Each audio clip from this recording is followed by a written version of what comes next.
Listo. A ver, vamos a hacer el repaso ya que hace un buen tiempo que Ari me previno para hacer la lección. Entonces vamos a comenzar el día de hoy. Como ustedes lo saben, estamos tratando esta semana lo que concierne la derrota de los asirios. Vamos a ver algunos textos y vamos a responder, vamos a hacer como el cangrejo. Esta vez vamos a ir de la última pregunta que propone la lección, ¿ya? Vamos a mostrar algunos textos históricos y vamos a ver lo que nos presenta la historia, porque yo creo, personalmente creo que para saber de qué nos liberó, ¿no? Debemos saber quiénes eran los asirios. Entonces estuve buscando y me llevé muchas sorpresas, ¿no? Yo puedo decir, Cristo me liberó del pecado, pero ¿qué pecado? ¿Qué tan terrible puede ser el pecado en mi vida? ¿No? Cristo me liberó del cigarro, ¿no? Del alcohol. Entonces solamente un alcohólico puede decirme lo mucho que es, cuánto ha sido la lucha. Entonces, para comprender de qué los asirios han sido derrotados, de qué, cómo Dios liberó al pueblo, a sus hijos, ¿no? De los asirios, tenemos que comprender quiénes eran los asirios, cuán terrible eran los asirios. ¿Ok? Entonces, vamos a ver un poco de historia. Espero que me acompañen. No sé, Dice, el profeta bíblico Nahum descubrió a Nínive como una cueva de leones y una ciudad de derramamiento de sangre. Wow. Añadió, la presa no se aleja. Quiere decir que los ninivitas, pues, Jonás tenía miedo. ¿Por qué? Porque los despellejaban. Era una costumbre asiria despellejar ¿cómo se dice? Rivales, ¿no? A los enemigos. Dice, se oyó el sonido del látigo y el traqueteo de la rueda, el caballo al galope y el carro saltarín, el caballero montado y la llama de la espada, y el radio de la lanza y la multitud de los muertos y la masa pesada de cadáveres, y los cadáveres no tienen fin. Wow. O sea, los cadáveres no tenían fin. O sea, tanto había, no sé si se han leído un libro en las guerras que habían antes, cómo describen los muertos, y los muertos eran como la arena del mar, dice, ¿no? Tantos, ¿cómo lo describe? Y el libro de Nahum lo describe de la misma manera. Vamos a ver, ¿qué registros históricos? Porque la última pregunta de la lección de hoy día dice, ¿cómo podrías tú decirle a una persona que no conoce, que no cree en la Biblia, que esos eventos existieron? Entonces, vamos a ver cuáles son los registros históricos que apoyan, ¿no? Que apoyan estos eventos de la Siria, estas características. Cogemos este libro, que es Lumiera, es la luz en el pasado, del anciano pasado, una visión hacia el Antiguo Testamento, que dice, describe a los asirios como una máquina de guerra implacable, cuya deliberada intimidación era el terror de sus enemigos. O sea, líbreme Dios de la Siria, decía, ¿no? Porque el solo nombre asirio provocaba terror a, cuando se escuchaba, ¿no? A los enemigos.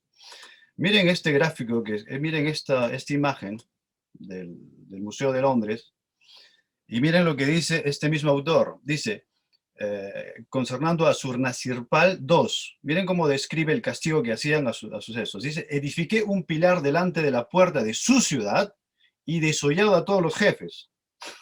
Mira el salvajismo que se habían revelado. Y cubrí el pilar con su piel. Algunos los empalé dentro del pilar. Algunos los empalé en estacas sobre el pilar.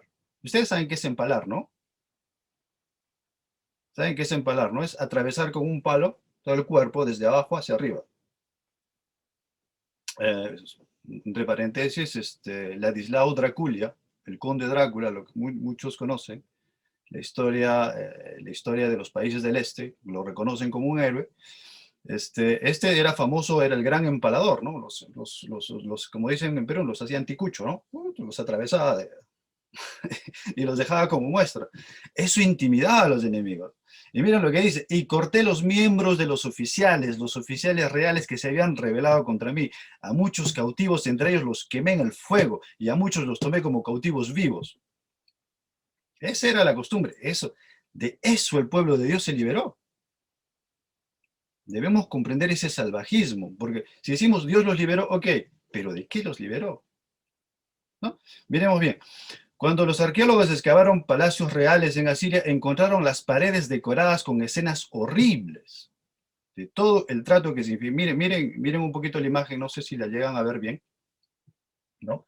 Están ahí seccionándolos. Vamos a ver otros detalles históricos, ¿no? Eso es para convencer a la gente que dice que esos hechos no necesariamente tuvieron que ser, o que a veces los cristianos exageramos, ¿no?, en algunas cosas. En Nínive, los arqueólogos encontraron un prisma de arcilla hexagonal. Ustedes saben que antes se escribía en tabletas de arcilla, ¿no? Donde se mostraban los eventos narrados por Senaquerib. Ya estamos entrando poquito a poquito a la lección, ¿no? En este texto, el rey asirio se jactaba en cuanto al judío Ezequías, escuchen bien, judío Ezequías, que no se sometió a mi yugo. Es lo que dice el texto, ¿no? No se sometió a mi yugo, asedié 46 de sus ciudades fuertes, fortificaciones amurallaradas e innumerables pequeñas aldeas en su vecindario, y las conquisté, ¿no? Eso es lo que está marcado en esta piedra, ¿no? Ya hace alusión al rey Ezequías, ya está haciendo alusión a la Biblia, y ya está haciendo alusión a un texto bíblico, una prueba histórica, ¿no? Un documento histórico que menciona ya pasajes bíblicos. Dice, yo, Ezequías, hice prisionero a Jerusalén, su residencia real, como un pájaro en una jaula, y es el texto que está marcado en la escuela sabática, ¿no? Vamos a ver qué más hay. Este libro de Jack Pinega dice, debemos tener en cuenta que Senaquerib no afirma haber conquistado Jerusalén. Ya, o sea, el rey Senaquerib no dice yo he conquistado. Lo veremos dentro de un momento, porque eso yo encuentro muy interesante. Muy interesante. ¿Ya? Bueno, esto no lo vamos a leer porque este texto de la historia tampoco. La lección hace alusión a este libro. Si vemos aquí, la lección hace alusión al himno de John Pritchard, ¿no? Del anciano de la visión concerniente del Viejo Testamento, en la página 288. Curiosamente, yo tengo ese documento, entonces vamos a verlo. La historia de Senaquerib se realiza en la página 287, 287 y 288. ¿Ya? Como ustedes pueden ver aquí, ven aquí, Senaquerib, el punto número 8, Senaquerib es el sitio de Jerusalén, ¿no? Ahí se sitió. Entonces va a contar toda la historia, qué es lo que pasó, los reyes que conquistó, qué es lo que tuvo que hacer, cómo lo rodeó. Y lo que yo encuentro muy interesante es la estructura literaria del texto. ¿Por qué? Ahora les explico. Ustedes miran bien aquí.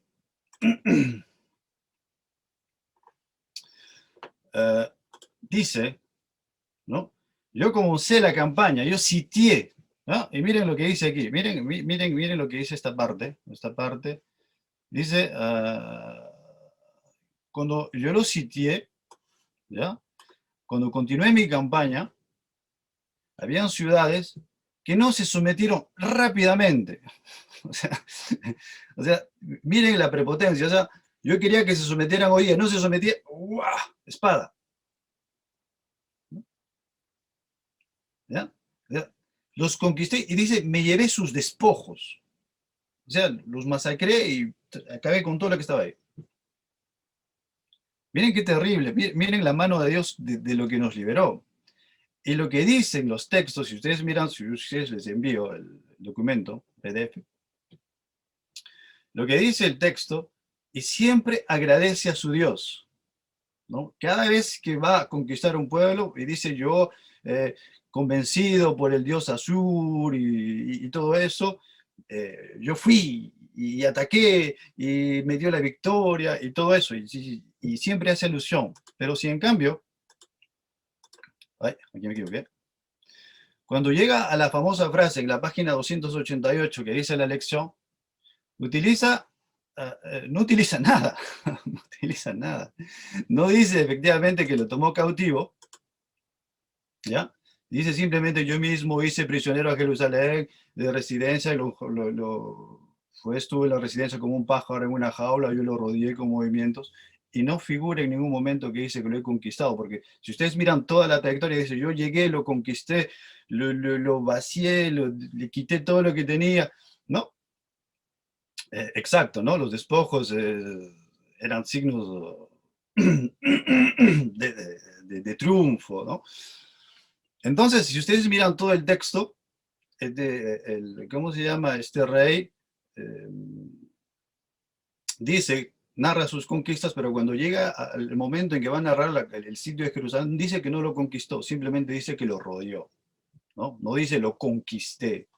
Después dice que quemó a algunos traidores. Otro libro de historia. Este es un libro bastante interesante. No tuve tiempo de traducirlo porque lo estaba leyendo esta mañana y no pude, pero se los voy a leer. Miren, habla de Sennacherib en la página 123. Es un libro bastante grande, no es fácil, no es difícil de leer. Dice, miren lo que dice de este rey, ¿ah? Dice, nosotros encontramos incontestablemente y muy interesante a Sennacherib como el rey, ¿no? Él dice que es un rey, era un rey muy altivo, muy lleno de inspiraciones geniales, era un estratega que con visión, ¿no?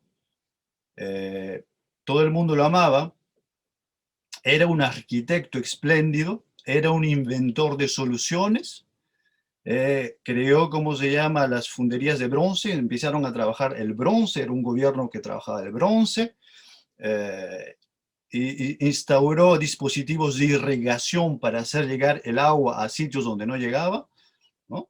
Fue el primer que instauró la cultura del algodón en Asiria, la cultivación, no cultura, ¿no? Cultivo de algodón en Asiria, era un jardinero apasionado, un cazador y un amigo de los animales.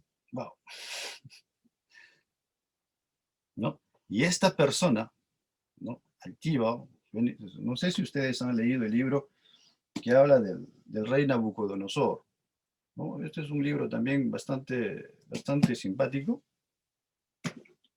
Está escrito por Daniel Arnaud.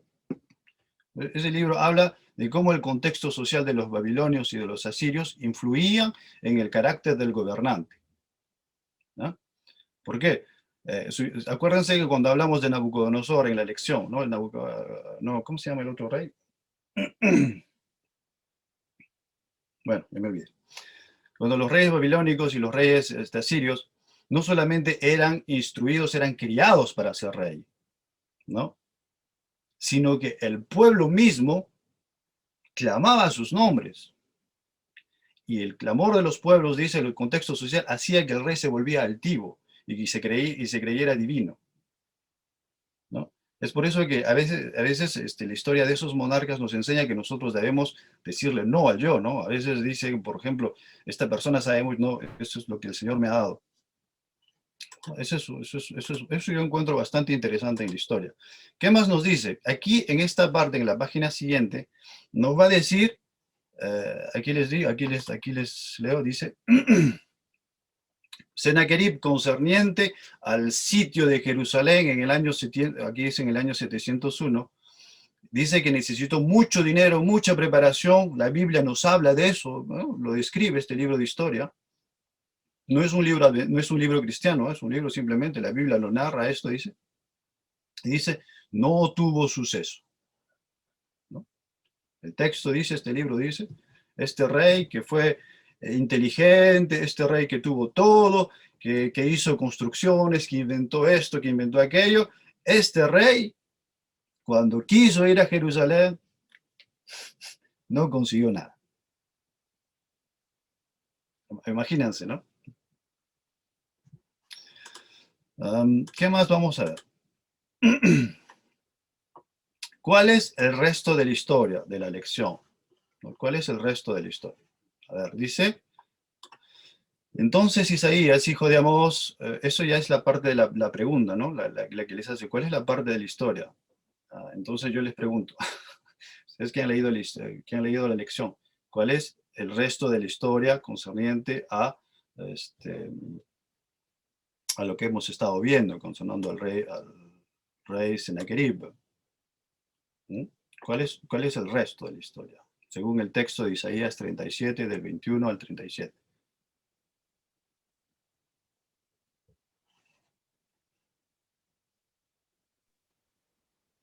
Bueno, lo que dice esos textos, con respecto a lo que leí, es que cuenta cómo Jehová o cómo Dios eh, va, va a tratar a Siria, ¿no? Porque, como vos decías, ¿no? Se jactaba de que yo voy a hacer esto, esto y esto, pero ahí en esos textos Dios muestra su poder y lo que va a hacer y le da paz también a Ezequías, porque Ezequías realmente estaba muy preocupado, pero también estaba confiado en lo que Dios podía hacer. Y bueno, es una respuesta más de Dios para Ezequías.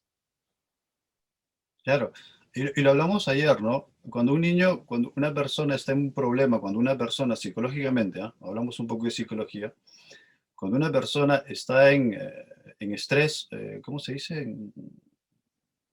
En detrés, no sé cómo se traduce eso en Sí, español. estrés es igual.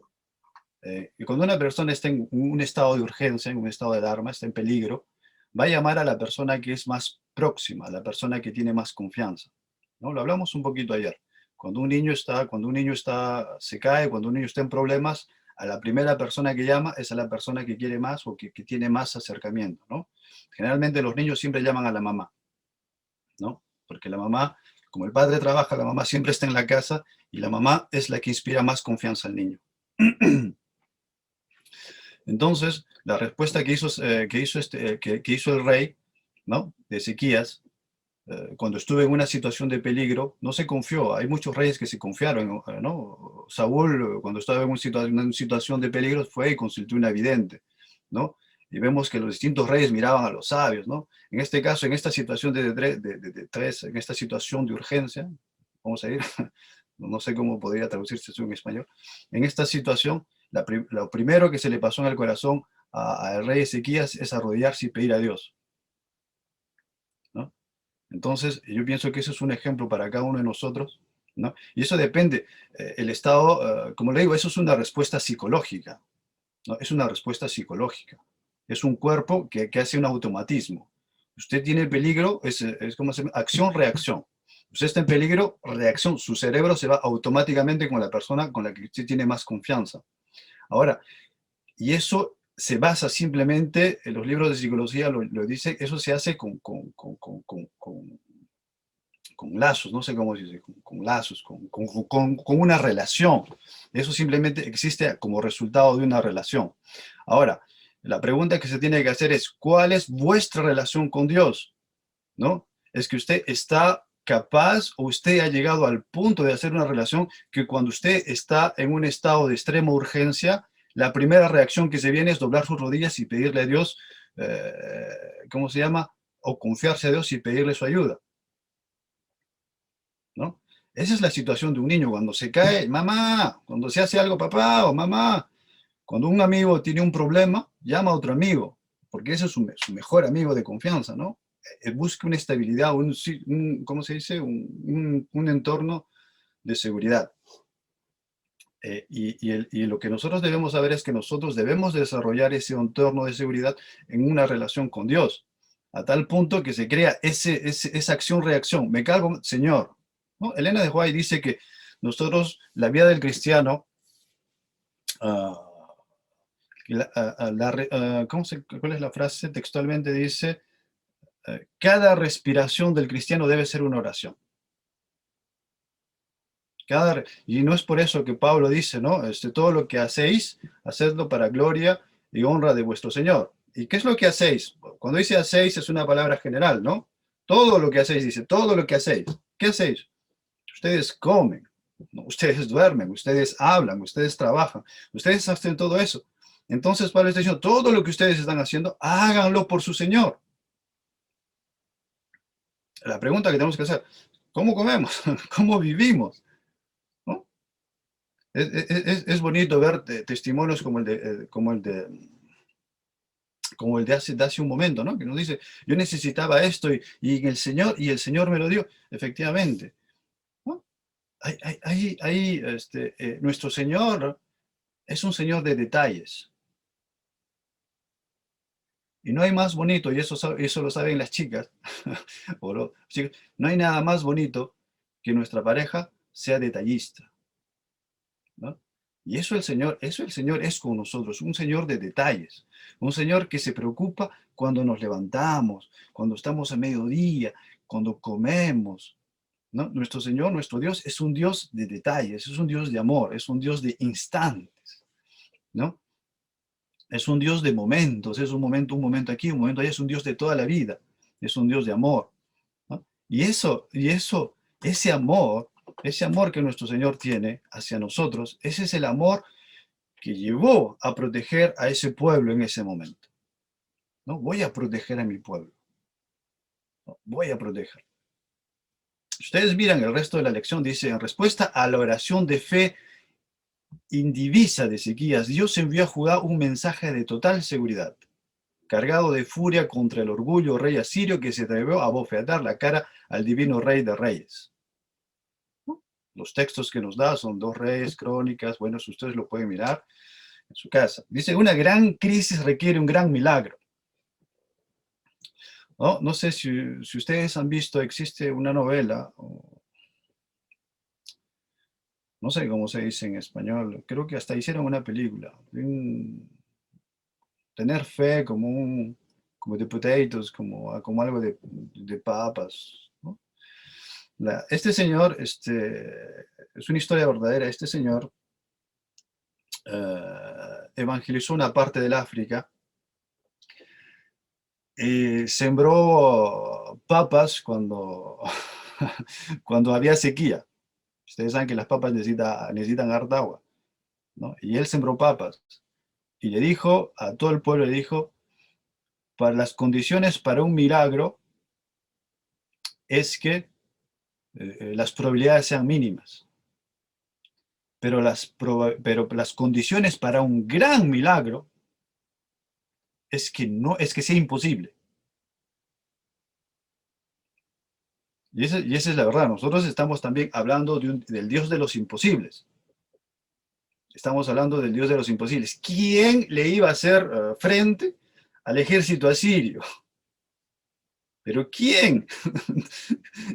Cuando me pongo a leer los libros y digo todas las conquistas y los masacres y en el nombre de los dioses, digo, uf, ¿quién iba a hacer frente a los asirios? Y por ahí un pequeño pueblito les dijo, ¿no? No se hace tu voluntad, se hace la voluntad del cielo, ¿no?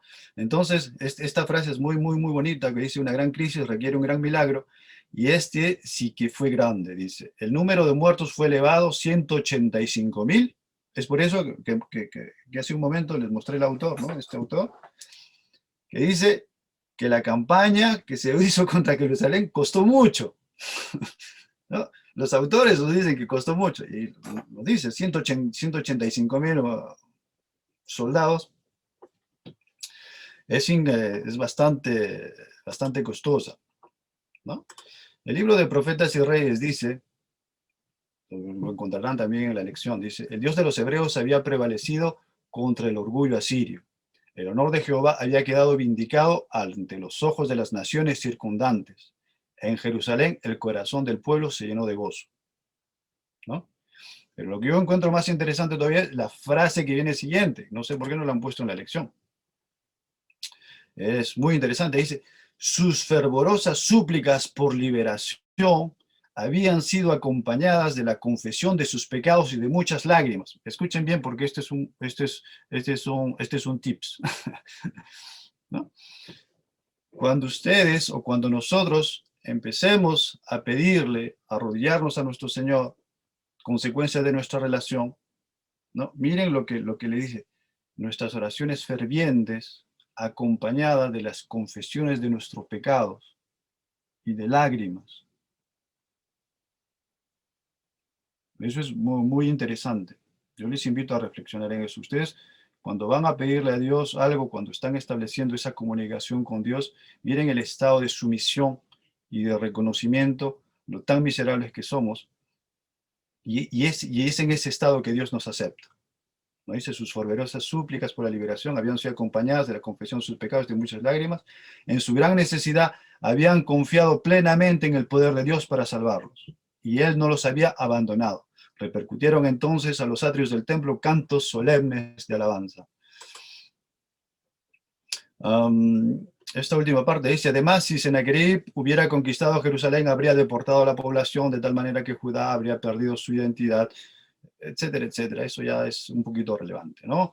Pero lo más importante, yo pienso que ha sido todos esos vestigios de historia que hemos visto en este pequeño repaso, que muestran que la historia, los historiadores, no adventistas, no cristianos, confirman la veracidad de estos hechos. Y están confirmando, o sí, de una mano poderosa que guía a su pueblo a través de la historia, ¿no? Y eso, personalmente, lo encuentro magnífico. Espero que esto haya sido de edificación para cada uno de nosotros. Espero que... ¿Cómo se hace para...? Espero que haya podido contribuir un poquito a nuestro estudio diario. No sé si tienen algunas preguntas. Si necesitan los libros en PDF, se los envío. No, no hay preguntas. Ok, eso me inquieta. Okay. Bueno, yo creo, Tito, que has hecho un trasfondo bíblico bastante minucioso, que nos ha mostrado casi todo el contexto en el cual se encontraba Ezequías. Obviamente por enaltecerse los escritos de Sennacherib no lo registra, ¿sí? No lo registra porque su costumbre de ellos era que si ellos registraban algo, alguna derrota, eran borrados de la historia, ¿sí? No figuraban en la historia, en todos sus escritos. Entonces él atinó solamente a grabar lo que hizo en Laki y no lo que pasó en Jerusalén, ¿no? Cuando él estuvo acampando fuera de las murallas de esa gran ciudad. Bueno, has tocado todos los puntos, ha sido muy interesante. Gracias por eso. No sé si alguien más tiene algo que aportar o que le haya llamado la atención. Ok, Fabi. Sí, no, yo quería hacer referencia que justamente todo lo que nosotros aprendemos en la Biblia o en las historias es justamente para poder llevar a cabo todas nuestras vivencias. Y se acuerdan que yo había hecho un pedido de oración, que yo mañana tengo que ir a Acción Social, donde me van a dar un dinero para la escuela del nene. Bueno, a mí ya el año pasado, yo cuando hablé con el intendente me había dado 3.000 pesos y me habían confirmado 9.000 pesos, pero cuando fui a hacer cuando fui a hablar con esta señora que hace la entrega, me trató mal y es más, me quiso rebajar por el tema de que yo, siendo pobre, o estando en la condición que estoy, ¿cómo voy a decir mandar a mi hijo a una escuela privada? Si no me daba el cuero. Y que ella mandaba a sus hijos, siempre mandó sus hijos a la escuela pública, y o sea, no encontraba la relación y por eso que yo pedía la ayuda. Y obviamente en el momento me dio vergüenza, pero después le dije que justamente cuando yo empecé a llevar los chicos a la escuela dentista, fue cuando yo me separé y el nene venía llorando todos los días de la escuela por esta separación, que sería el más chico que cuando me separé del papá. Entonces, también le comenté que el nene tuvo intenciones de suicidarse y estuvo muy mal, y las profe, el capellán y todos los que estuvieron en el colegio lo hicieron estar mejor, le ayudaron, le levantaron el ánimo. Entonces, que mi pensamiento era llevarlo ahí porque era una gran ayuda para él y para que aprendiera otras cosas y bueno, que le habían salvado la vida. Entonces, ella ahí se dio cuenta y dice, no, pero yo eso no sabía nada. Y como ella atiende muchos casos, yo cada vez que tengo que ir ahí es como que me produce algo.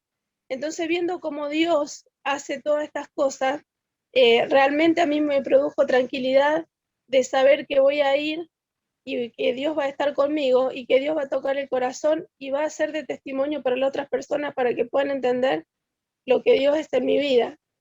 Y realmente con estas reuniones y participar con ustedes me hace crecer un montón. Y bueno, y aparte me da esa seguridad de que cuando yo vaya, voy a estar tranquila, porque yo sé que ella se va a olvidar a lo mejor de lo que yo le conté porque fue el año pasado y tiene tantas cosas o tanta gente, pero sé que Dios sigue obrando. Y bueno, y también, bueno, sigo orando para que Dios haga ese milagro. Justamente se ven las maravillas de Dios cuando uno no tiene nada. Y eso lo noto siempre porque Dios es misericordioso. En todos los momentos donde nosotros nos sentimos mal o no sabemos cómo seguir, orándole a Dios y pidiéndole, Dios obra y Dios obra maravillosamente. Amén. Así es, yo creo que si en la historia sacamos al personaje principal, que es Dios el que actúa en este momento, se convertiría solamente en una simple historia, ¿no? Sin milagros. Y aquí se ven milagros, ¿no? Se ve cómo actúa la mano de Dios cuando Ezequías pide a Dios ayuda. Gracias, Fabi, por esa comparación y tu opinión sobre el estudio. ¿Alguien más o creo que allí acabamos, ¿no? Tito, ¿Mm? ¿nos ayudas con la oración final, por favor? Claro. Señor Dios, grande y misericordioso Señor, te damos gracias por cada momento, porque hoy día podemos contarnos entre los que están vivos. Señor, te damos gracias por toda misericordia que tienes con nosotros, por el pan que comemos, por la cama donde dormimos, por el techo que nos cubre. Te pedimos por favor que bendigas a cada familia, que bendigas a cada miembro de este grupo. Tú sabes los problemas, las cosas que pasan. Hay corazones tristes, corazones alegres. Hay personas que necesitan pan, hay personas que necesitan un techo. Puede que nos falte lo físico, Señor, pero lo único que te pedimos es que nunca nos falte tu presencia, que nunca nos falte tu compañía, porque eso es el todo del hombre. Que tu nombre sea bendito, Señor, en esta mañana, hoy día, mañana, por todos tus hijos de este grupo. En el nombre de tu Hijo amado Jesús te lo decimos. Amén.